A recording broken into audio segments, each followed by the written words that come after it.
du dialogue intermalien sont facilement identifiables à travers leur tenue vestimentaire. Toute la diversité de la nation mère a été mise en valeur lors des 5 jours à suivre dans cette édition. L'actualité internationale nous conduira en Côte d'Ivoire, au Tchad, au Soudan du Sud et à Madagascar. Madagascar où avec les législatives, les quartiers populaires de la capitale sont au centre de la campagne. Voilà pour le sommaire, le développement de ces titres juste après la virgule. Vous avez choisi la chaîne 2 pour vous informer. Vous avez bien fait. Mesdames et messieurs, bonjour et bienvenue. 5e jour du dialogue intermalien qui se termine aujourd'hui. Ce dialogue a pour but d'aider les Maliens à trouver des solutions à leurs problèmes par eux-mêmes. Les participants se disent satisfaits du déroulement et estiment que toutes les préoccupations sont prises en compte. Awa Sidibé. Les travaux se passent à merveille, dans la plus grande transparence, avec le plus grand respect. Les gens échangent dans la plus grande politesse. Et un appel de paix, un appel de vivre ensemble, de réconciliation entre tous les Maliens. Que Dieu bénisse le Mali. Très franchement, la discussion j'ai eu la lumière et les gens sont en train de se parler sans langue de bois, dans la franchise, dans la sincérité. Ça doit aboutir à quoi? Ça doit aboutir à poser les jalons d'une paix durable, à poser les jalons de la cohésion sociale, de la cohabitation pacifique. Les travaux vont de bon train parce que depuis que nous avons commencé, les délégués qui sont venus ont participé à toutes les commissions pour prendre part aux thématiques et donner leurs impressions par rapport aux synthèses qui ont déjà été faites. C'est avec plaisir que je me retrouve aujourd'hui pour participer à la synthèse générale. En tout cas, nous fondons beaucoup d'espoir que cette fois-ci c'est la bonne et c'est la dernière ligne droite, il faut qu'on réussisse. Les travaux que nous avons eu à faire ici, je trouve que c'est vraiment satisfaisant parce que c'est tous les Maliens qui se sont réunis autour des problèmes. La région de Nara, nous avons parlé du problème d'électricité, du problème d'eau, de la route, surtout l'insécurité. Dieu merci, ça c'était le souhait de tous les Maliens, toutes les Maliennes. Parce qu'on a vécu des périodes très très difficiles. Et si on arrive à s'asseoir, à se parler, à se pardonner pour que la paix revienne des communes, des régions et au niveau national. Les femmes ont suggéré leurs avis et tout a été pris en compte. C'était les réactions des participants du dialogue intermalien au micro de Awa Sidibé. Et depuis 5 jours, le Mali est au cœur des discussions ici à Bamako. Les Maliens de l'intérieur comme de l'extérieur échangent sur des pistes de solutions en vue de parvenir à une paix durable.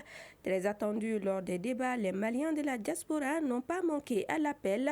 C'est ce que nous dit Mariam Konaté dans ce reportage. De la Mauritanie. Je viens du Togo, je suis là pour le dialogue intermalien. Je viens de France. Je viens de Brazzaville. La Guinée équatoriale. En ces moments se tiennent les dernières heures du dialogue intermalien. À 11h passées de 10 minutes, nous avons en face de nous Ramata Maïga, avec un style propre aux populations du nord de notre pays. Ramata Maïga fait partie de la forte communauté malienne établie à l'étranger, malienne de France. Elle nous donne son avis sur le dialogue intermalien. Ça représente beaucoup ce dialogue. Quand on vous donne la parole, il faut la prendre. Surtout quand il s'agit du devenir du Mali. Pour nous qui sommes venus de l'extérieur, nous retenons de ce dialogue, comme son nom l'indique, la paix, la réconciliation, la cohésion sociale de la nation. Le Congo-Brazzaville est également représenté à Bamako pour ce rendez-vous du Mali avec l'histoire. Moussa Aliou Kone représente justement les Maliens de ce pays de l'Afrique centrale. Pour lui, le dialogue est la tribune idéale pour parler de tout entre Maliens. Il y a eu les assises des ententes nationales, il y a eu les ANR. Donc malgré tout ceci, je pense qu'il a été nécessaire avec le discours du chef de l'État au 31 décembre 2023 de prendre cette nouvelle initiative, de réunir les Maliens, que les Maliens acceptent de se donner la main, que les Maliens se remettent au travail. Parce que sans le travail, rien n'est possible. Alimata Koulibaly est venue spécialement des États-Unis d'Amérique pour la rencontre. Elle est assurément contente et satisfaite de la tenue de ce dialogue tant souhaité. Qui dit la paix dit la femme. Il faut inclure les femmes surtout dans le processus de la paix et la réconciliation nationale, car c'est l'esprit de la femme et le cœur de la femme qui peut aussi apaiser toutes ces frustrations. On essaye de voir l'intérêt commun et l'intérêt du Mali. D'autres participants venus de la Guinée équatoriale et la Côte d'Ivoire ont également répondu présent. Mohamed Aboubakrine Touré, délégué de la Guinée équatoriale. Ce dialogue est différent des autres dialogues.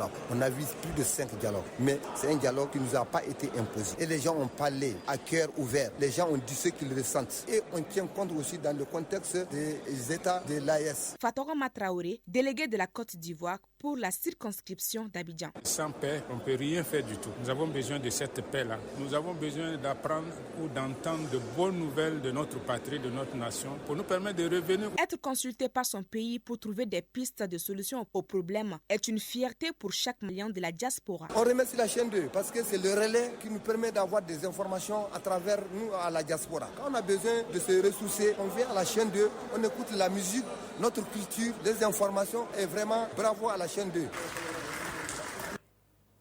Et les différentes communautés prenant part à la phase nationale du dialogue intermalien sont facilement identifiables à travers leur tenue vestimentaire, une véritable affirmation de leur appartenance identitaire et culturelle.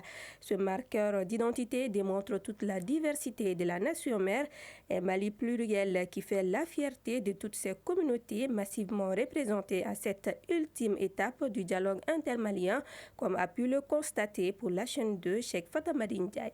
Turban, chapeau de paille, grand boubou, dampé, tunique en toile de boue, les différentes communautés prenant part à cette phase nationale du DIM, dialogue intermalien, sont facilement identifiables à travers leur tenue vestimentaire, une véritable affirmation de leur appartenance identitaire et culturelle.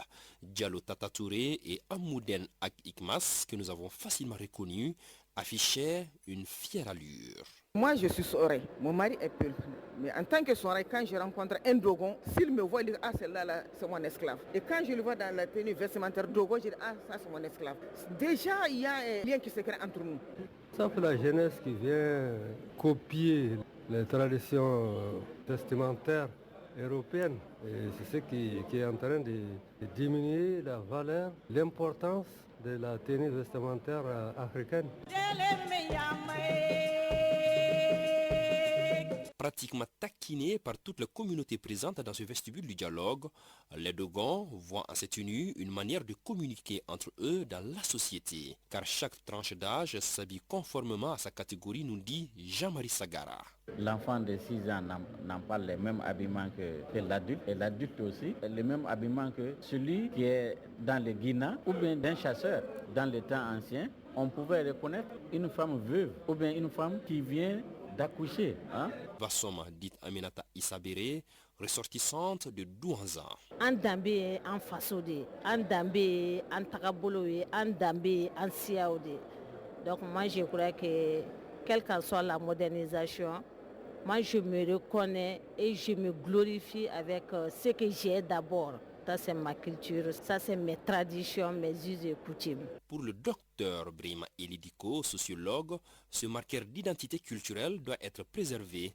Les politiques et les figures de premier plan peuvent à ce niveau jouer un rôle déterminant. Au Conseil des ministres, on peut voir peut-être une décision qui valoriserait les tenues en cotonnade de Mali, comme cela fut le cas dans les années 60 avec les Moribo Keïta et autres, et qui finalement cela peut permettre, je pense, une certaine émulation. On peut voir des artistes porter aussi nos tenues locales.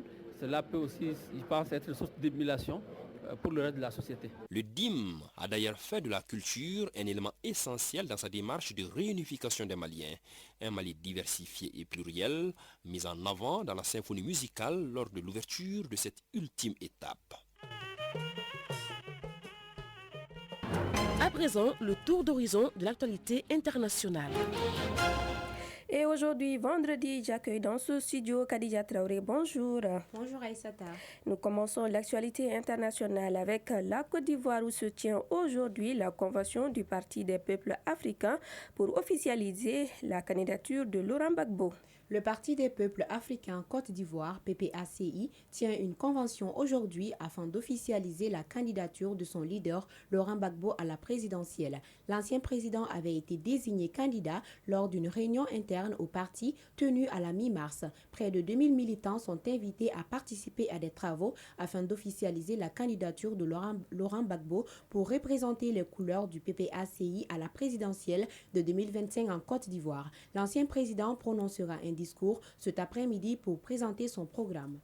Et présidentielle au Tchad, première réaction au lendemain de la victoire annoncée de Mohamed Idriss Déby. C'est la surprise au Tchad. 3 jours seulement après le vote pour la présidentielle, l'annonce est tombée hier soir à Djamena. Le président de la transition, Mohamed Idriss Déby, a été proclamé vainqueur dès le premier tour par l'Agence nationale de gestion des élections. Selon des résultats provisoires, l'agence avait jusqu'au 21 mai pour compiler les bulletins et personne ne s'attendait à une annonce aussi rapide. Situation d'autant plus complexe que le Premier ministre Succès Masra, candidat lui aussi, a revendiqué pour lui-même la victoire dès le premier tour jeudi soir avant même la proclamation de ses résultats. Au Soudan du Sud, une nouvelle médiation débute sous l'égide du Kenya. Un nouveau processus de médiation a été lancé hier à Nairobi, au Kenya, concernant le Soudan du Sud. Autour de la table des négociations, le gouvernement sud-soudanais et des groupes rebelles non signataires de l'accord de paix de 2018 qui avait mis fin à 5 ans de guerre civile. Depuis, l'accord tarde à se mettre en place. Le pays reste secoué par des conflits armés et touché par une profonde crise économique et humanitaire. Et enfin, législative à Madagascar, les quartiers populaires d'Antananarivo sont au centre de la campagne. La campagne des élections législatives prévue le 29 mai bat son plein depuis le 8 mai. Les près de 500 candidats engagés dans la course ont désormais jusqu'au 27 mai, date de fin de la campagne pour convaincre les électeurs. À Antananarivo, la capitale, où la compétition entre l'opposition et la majorité présidentielle s'annonce rude. Les quartiers populaires du premier arrondissement de la ville sont placés depuis plusieurs semaines au centre de la campagne. C'est tout, Aïssata, pour ce tour d'horizon de l'actualité internationale. Merci beaucoup, Khadija Traoré. Place à présent au sport.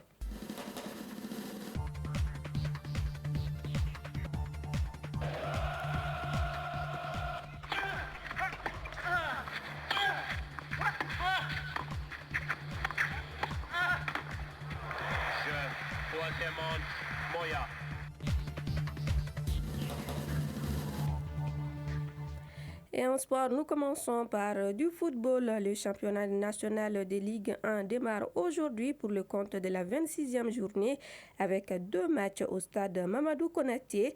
À partir de 16h30, les 11 créateurs jouent contre le club olympique de Bamako.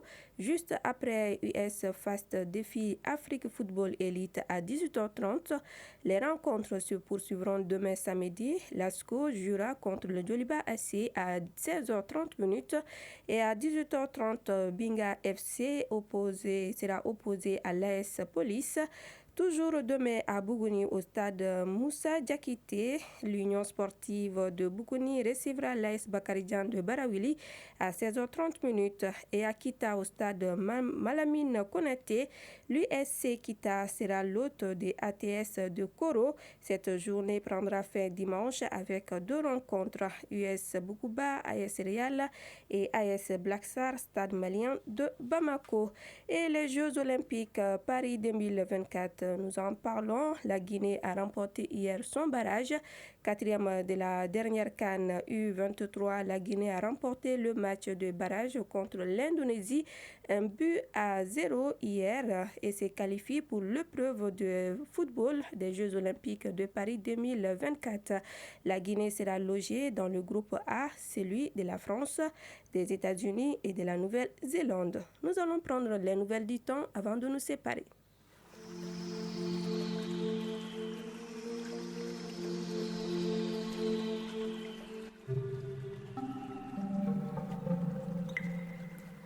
Les thermomètres affichent actuellement sur Bamako et environ 37 degrés. La maximale attendue sera de 42. Le soleil se couchera à 18h passé de 49 minutes.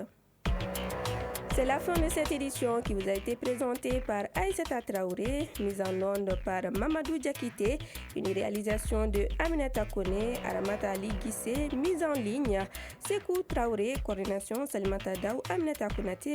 Un grand merci à vous de nous avoir suivis. Très bonne suite de nos programmes.